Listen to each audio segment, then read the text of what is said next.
сөйлесетін баласындай, туысқа жаны жомарт, жан ашырдай.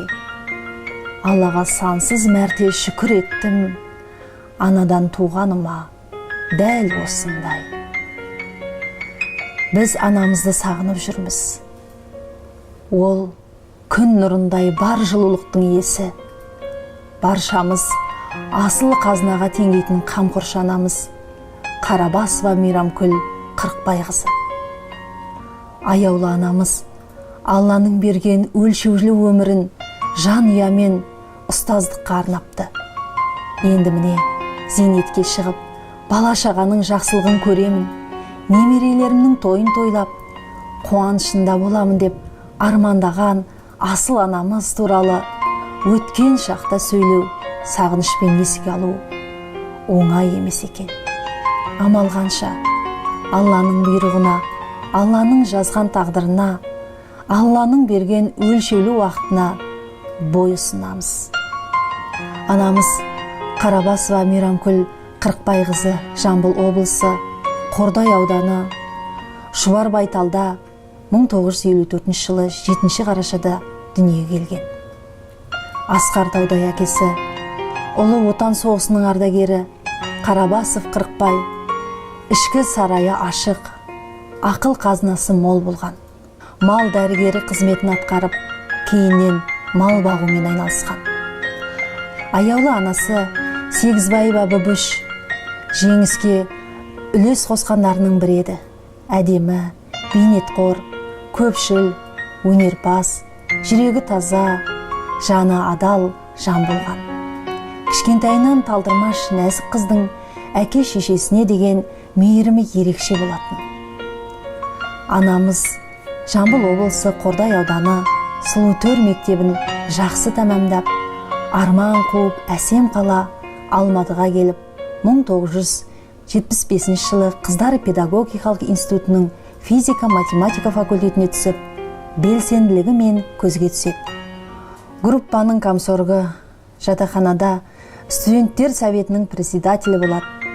3-ші курста оқып жүргенде ауыл шаруашылық институтының механика факультетінде оқитын Қобыланды Қыпшақ елінің азаматы әкеміз Шарханмен танысып тұрмыс құрады.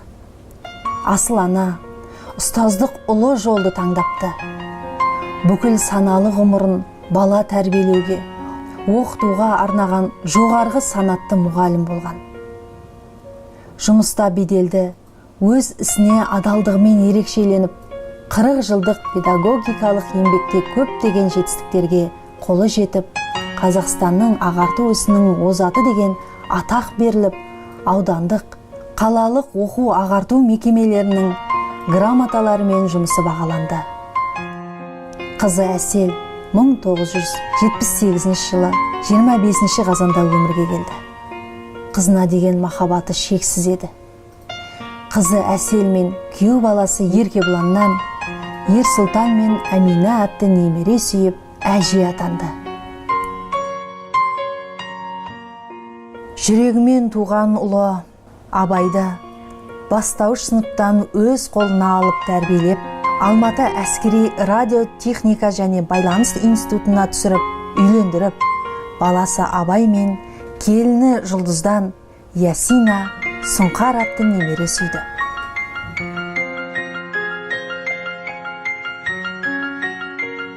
Асыл анамыз бойындағы әйелге тән нәзіктікті, ерге тән ерлікті, анаға тән мейірімділікті, іні әпкелеріне және туыстарына деген сый құрметті, ізгілікті көрсетті. Бар күш жігерін жинап, немерелерін тәрбиелеп, өсіруге көмектесті. Ол туысшыл, бауырмал, ұйымшыл болғанды қашанда өз өмірлік ұраны ретінде ұстайтын. Бүкіл өмірін Аллаға құлшылық жасаумен өткізген Ақбар қажа анамыз мұсылманның 5 парызын өтеп, Алланың ризалығы үшін Алланың қалауымен 2 мәрте қасиетті жер Меккеге барады. Кіші қажылық парызын үлкен әпкесі Ләлеміз Төлжанмен бірге 2010 жылы өтеп, 2012 жылы зейнеткерлікке шығып, 2014 жылы 60 жасқа қарағанда үлкен қажылық парызын өтейді. Денсаулығы сыр берсе де, анамыз ауырдым деп көңілімізге қаяу түсірмейтін. Бұл бізге деген махаббатының шексіздігімен болар. Әр қашанда өмірге құштар болатын. Өмір бойы әрдайым тәубасымен ақылын аямай, ата-бабаларымыздың салт дәстүр, әдет ғұрпын дәріптеп бізге сіңірумен өтті. Мейірман ана балалары мен немерелерін имандылыққа, адамгершілікке тәрбиелеген. Аяулы ана, ып-ыстық, мейірімге толы, дархан даладай кең құшағымен әрдайым солардың тілеуін тілейтін. Ұрпақтары биікке шықса, төбесі көкке, екі елі жеткендей қуанатын. Артында өнегелі иманды ұрпақ қалдыру арман еді. Әр маңдай тер үшін анамызға дән ризамыз. Біз ұлы жүз Дулат, Малдыбай елі, Ниязғожа Қарабасұлы Қырықбай атамыздың ұрпағымыз. Ал құрметті осында отырған ағайын жұрт, балаларымның достары, барлықтеріңді бүгінгі біздің қуанышымызға ортақтасып келіп отырғандарыңызға рахмет айтамын. Ал енді біздің бүгін ортамызда отырған үлкен жігітіміз менің бірінші шәкіртім. Болай болды, мектепке дайындалу керек болды. Сүңген айттым, Ерсұлтан, бүгіннен бастап мен саған әже емеспін, мұғаліміңмін дедім. Сабаққа отырдық, бір уақытта шақырып, мұғалім, бергелігі бола ма деп, барсам немізде бір нәрсесін дұрыс жазбай қойды. Сен айттым, жарайды ондай бола береді. Келесін әдемі қылып жаз деп. Сонымен не керек, жаңағы дайындалдық, сүңген үлкен бір комиссияға мектепке дайындығымызды тексерттік. Баламыз 78 бал алды.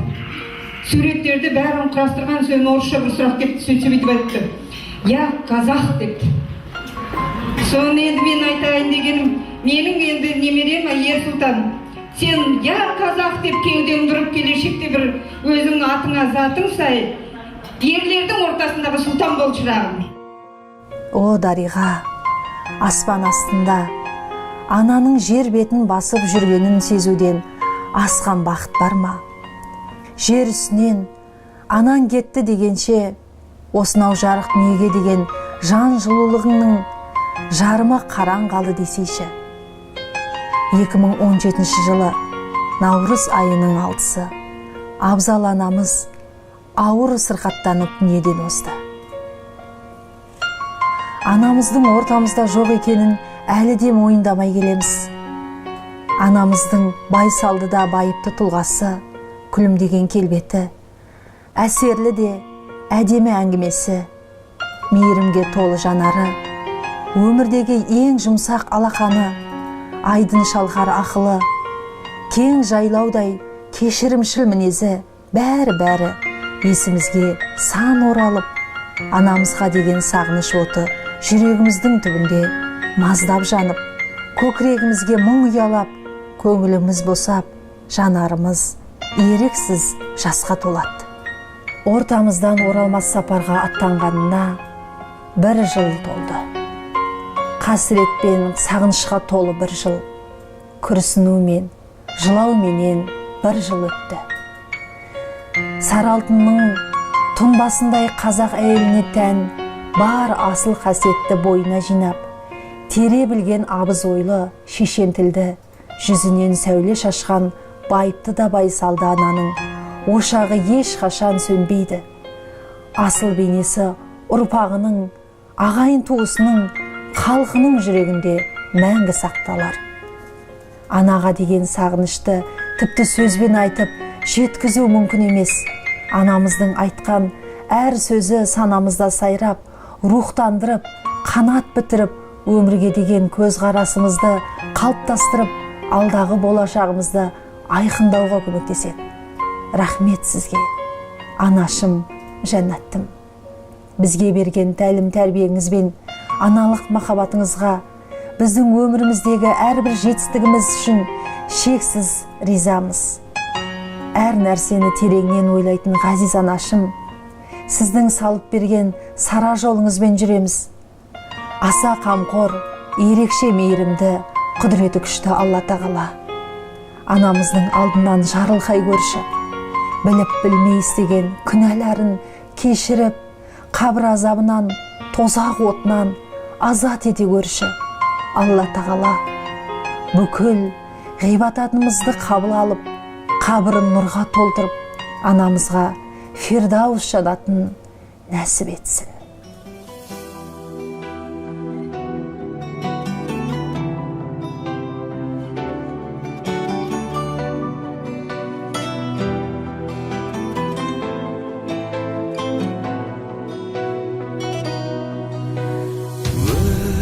Өмір сыйладың, мәпеледің, ол қызыңды жетеледің, мақсатына көздеген.